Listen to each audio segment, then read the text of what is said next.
Check it out. There it is.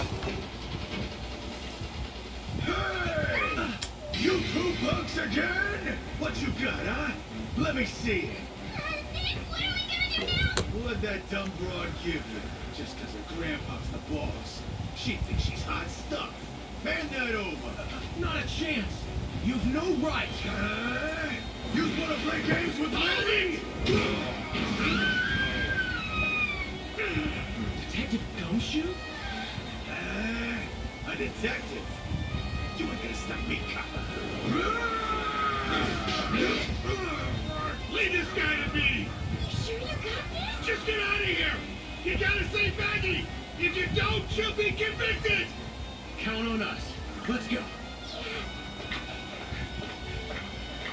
There are two things I consider inexcusable.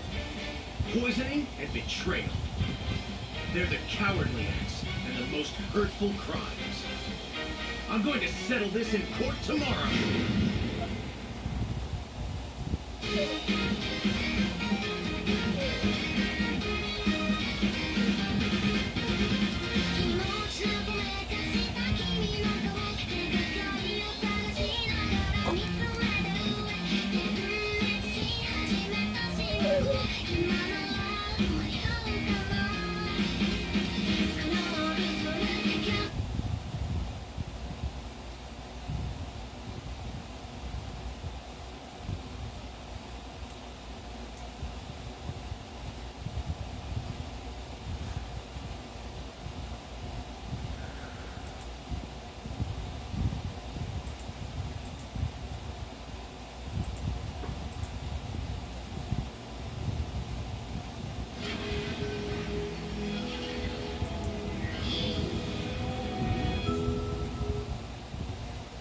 The murder at the French bistro Trade Yin has served up a full course of mystery. The strange bottle found in the kitchen, Chef Armstrong's massive debt, the computer virus that the victim wrote worth millions on the black market, and the shadow of the Cadaverini crime family looming over it all. But I was able to figure out who my imposter was, a dangerous loan shark. There's only one thing on my menu, justice for Maggie Bird.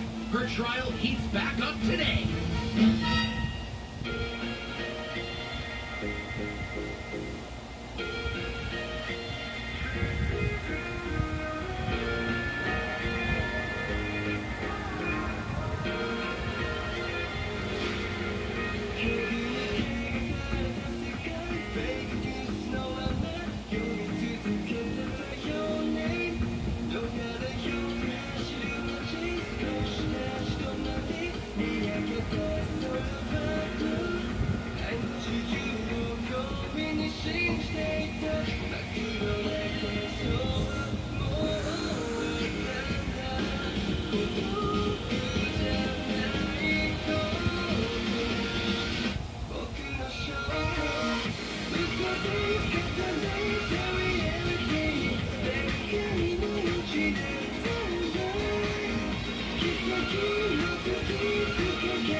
Good morning, Mr. Wright. Well, you seem in high spirits. I don't know about high spirits.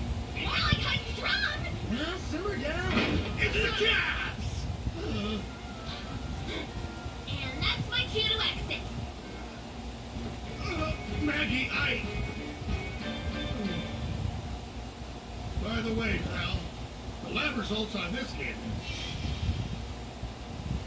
They said it was full of poison, didn't they? Sorry, but sadly for us, it's a harmless bottle of ear medicine.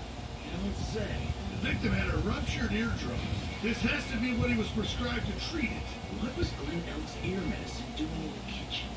We were able to find some unknown fingerprints on the bottle. They're trying to turn up a match down at the precinct, so I better run back to check on that. See ya! almost forgot. How did that lunch I made for her yesterday turn? Well, it was, It was delicious! That's what she said? Best news I've heard She today! may not have used those words exactly. Oh no, I can't really eat this one. Why don't you take them, Maya? Great! Because I whipped up a jumbo-sized helping today! Oh yeah! She can celebrate her freedom! Wow! Anyway, I know the tiger is the key to this whole case. I have to find a way to get him to testify.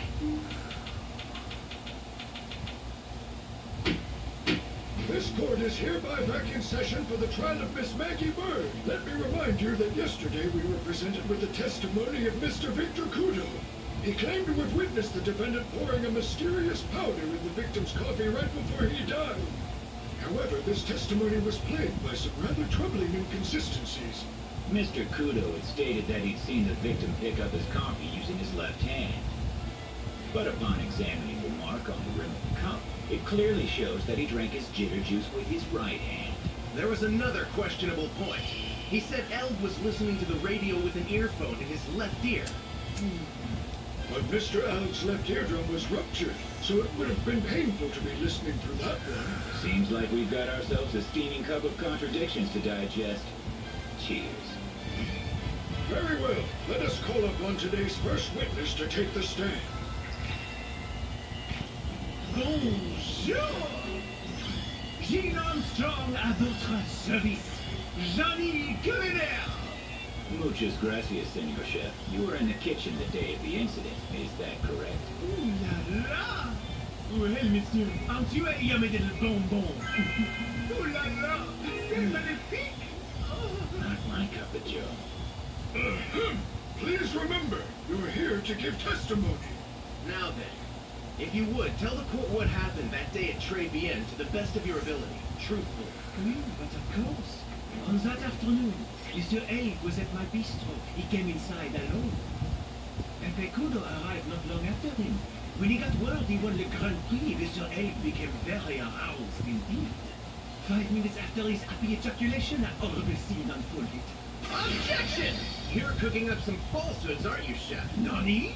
The victim was listening to a certain radio program that day, a show called Millionaire Radio. It runs every Wednesday from 1:30 to 1:40 p.m. Why do you bring this up?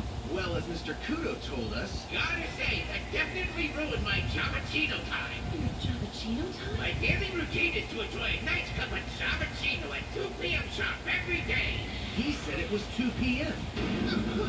If the incident occurred 5 minutes after the victim found out he won the lottery, then Mr. Kudo could not have witnessed it. Because he wouldn't have even been in the restaurant at that time of day.